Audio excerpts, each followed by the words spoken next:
shoes aren't just for good luck. Introduction. I had the best summer ever when I was 9 years old. That was the summer I went to visit Gram, my great grandmother who lived at the seashore. I had never seen the ocean before. Dad hoped I would love visiting there as much as he had when he was a kid. Life by the sea. I did so many new things. Dad took me to the train station for my first train ride, and I took the train by myself from the city. Towns and countryside went by outside the window. Graham and her friend Jim met my train at the station. He drove out to her large old home in the little beach town where she lived. Her town was very different from the city. Most people walked or rode bicycles instead of driving cars. I even saw horse-drawn carriages. While Graham was making dinner, I climbed the crooked wooden stairway up to the second floor to pick which bedroom I wanted. Each bedroom had different colored wallpaper. As soon as I looked out the window in the yellow room, I knew it was the room I wanted. I could see the sand, birds, blue sky, and ocean waves. My summer home.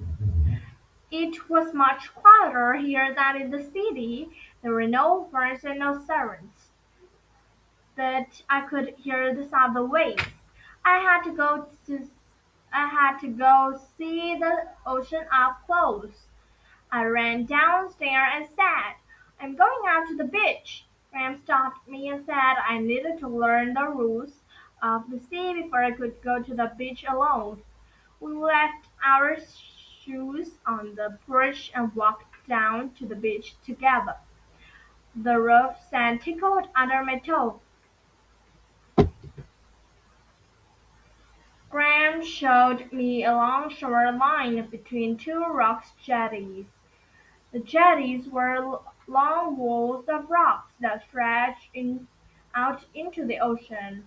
Graham said the towns had built them years ago to prevent the beach sand from eroding eroding away with the tides. Graham told me to remember the rules in order to be safe. She said not to go into the water unless she or Jim were with me. She told me about currents and the undertow. They were strong flows of water that could drag me far out into the ocean. She said She said if I respected and followed the rules of the sea, I would learn to love the ocean. I already loved the crisp, salty smell in the air, waves rolling, rolling, rolling onto the shore lulled me to sleep that night. Limulus. I awake I awake with the sun shining on my face. I pulled on shorts and a t-shirt and ran downstairs. "Remember the rules," Graham said, and I nodded as I ran out the back door into the sand. But what were the brownish gray things scattered all over the beach? The sand was covered in round things that had shells and pointed tails. Some were lying on their shelled back, wiggling around. I watched them until Graham called me for breakfast. During breakfast, I asked Graham about what I had seen.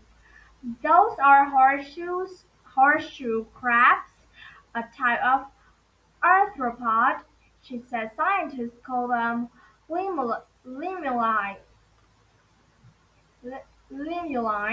but most people call them horseshoe crabs because of the U-shape in their shell. I told Graham about the upside-down wiggling one. She said they were trying to use their tail to turn themselves right. If they couldn't turn over, they would get too hot and die. Graham told me that if the crab is shredded on the hot beach after the tide goes out, it tries to stay cool by burrowing to wet sand. She also said the female will lay green jelly-like eggs under the sand. One female crab might lay 80,000 eggs in one season. Graham said that within 2 weeks, the tiny larvae that develop from the eggs washed out to the ocean. They don't have tails yet. After they molt, toward the end of summer, they grow a tail. What's a molt? I asked Graham. Molting is when an animal sheds its skin, fur, or feather and then grows back new ones. Graham said. Usually it happens because the animal is growing larger. Graham said that for the first 3 years, young crabs molt several times a year.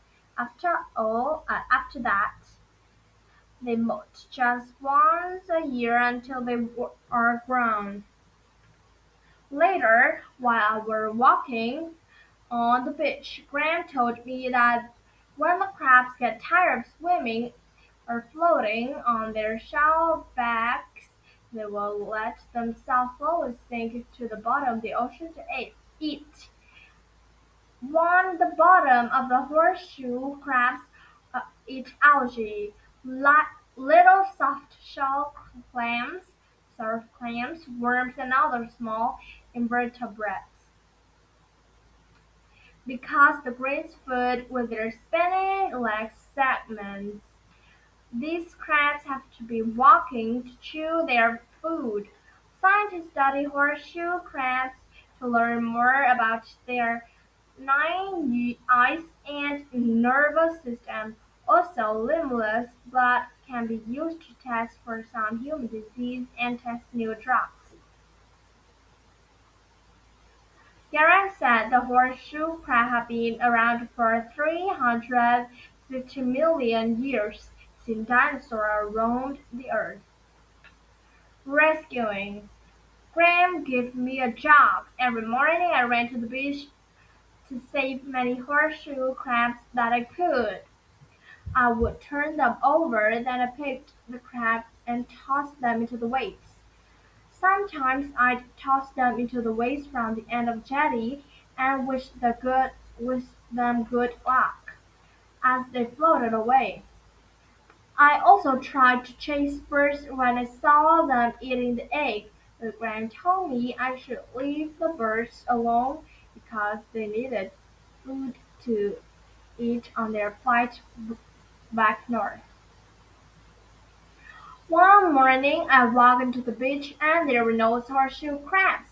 I ran back to the house and asked what had happened. Graham said their time for laying eggs was finished until the next year. Graham said that next year I could come back and be there to save them again. I walked back to the beach and lay down on warm, damp sand. My summer vacation had just begun. What would I do now?